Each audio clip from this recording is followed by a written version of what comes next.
চরমে মেসি কাণ্ড, অরূপকে জেলের ঘানি টানাবে শতদ্রু। 2025 সাল ডিসেম্বরের 13 গোট ট্যুরের অংশ হিসেবে লিওনেল মেসি এসেছিলেন ভারতে। দিল্লি, হায়দ্রাবাদ, মুম্বাইয়ে নির্বিঘ্নে সেই ইভেন্ট মিটলেও কলকাতায় হয়েছিল চূড়ান্ত বিশৃঙ্খলা। উত্তাল হয়ে উঠেছিল যুবভারতী স্টেডিয়াম। যুবভারতীতে প্রভাবশালী ব্যক্তি এবং আমলাদের ঢুকে পড়া নিয়ে তীব্র বিতর্ক তৈরি হয়েছিল। মাঠের রেস্ট্রিক্টেড অংশেও অনেকে ঢুকে পড়েন যারা অনুষ্ঠানে অংশ ছিলেন না। ক্রীড়াপ্রেমীরা ভগবানকে একবারের জন্য দেখতে পারেননি সেভাবে। তাকে একটা ঝলক দেখার জন্য গোটা স্টেডিয়াম কানায় কানায় ভর্তি হয়ে গিয়েছিল। বেশ কয়েকবার মাঠ ছাড়ার জন্য অনুরোধ করা হলেও কোনো লাভ হয়নি। শেষ পর্যন্ত এত ভিড়ের মাঝে মেসি রীতিমতো বিরক্ত হয়ে যান এবং যুবভারতী ছেড়ে বেরিয়ে যান। এই ঘটনার পর কার্যত অগ্নিগর্ভ হয়ে ওঠে গোটা যুবভারতী স্টেডিয়াম। উন্মত্ত দর্শকরা নেমে পড়ে মাঠের সবুজ গালিচায়। একের পর এক চেয়ার এবং বোতল মাঠের মধ্যে ছুঁড়তে থাকে দর্শকরা। এমনকি একটা সময় মাঠের মধ্যে আগুনও জ্বলতে দেখা যায়।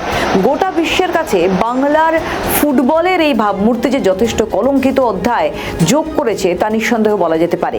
মেসি প্রেমীরা রীতিমতো ক্ষোভ উগরে দিয়েছিলেন আয়োজক শতদ্রু দত্ত এবং প্রাক্তন ক্রীড়ামন্ত্রী অরূপ বিশ্বাসের উপর। 26-এর নির্বাচনে বিজেপি আসতে এবার একের পর এক জট খুলতে শুরু করেছে। যারা এতদিন মুখ বন্ধ করেছিলেন তারা এবার প্রকাশ্যে মুখ খুলছেন।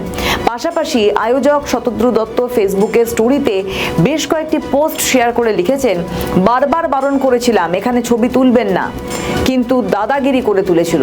এবার দেখো কেমন লাগে, সব হিসেব দিতে হবে। শতদ্রুর এই পোস্ট সোশ্যাল মিডিয়ায় রীতিমতো ঝড় তুলেছে। টানা 38 দিন জেল থেকে মুক্তি পাওয়ার পর শতদ্রু দাবি করেন গোটা ঘটনায় তাকে সম্পূর্ণ বলির পাঁঠা বানানো হয়েছিল। 18 মে রাতে বিধাননগর থানায় রাজ্যের প্রাক্তন ক্রীড়ামন্ত্রী অরূপ বিশ্বাসের বিরুদ্ধে লিখিত অভিযোগ দায়ের করেন ক্রীড়া উদ্যোগপতি শতদ্রু দত্ত।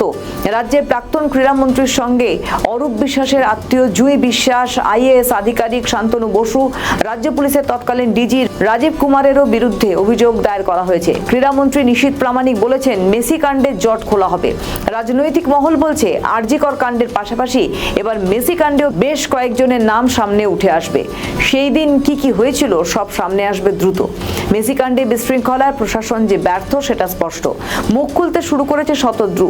এবার কি তাহলে অরূপকে জেলের ঘানি টানাবে শতদ্রু? নজরে থাকবে।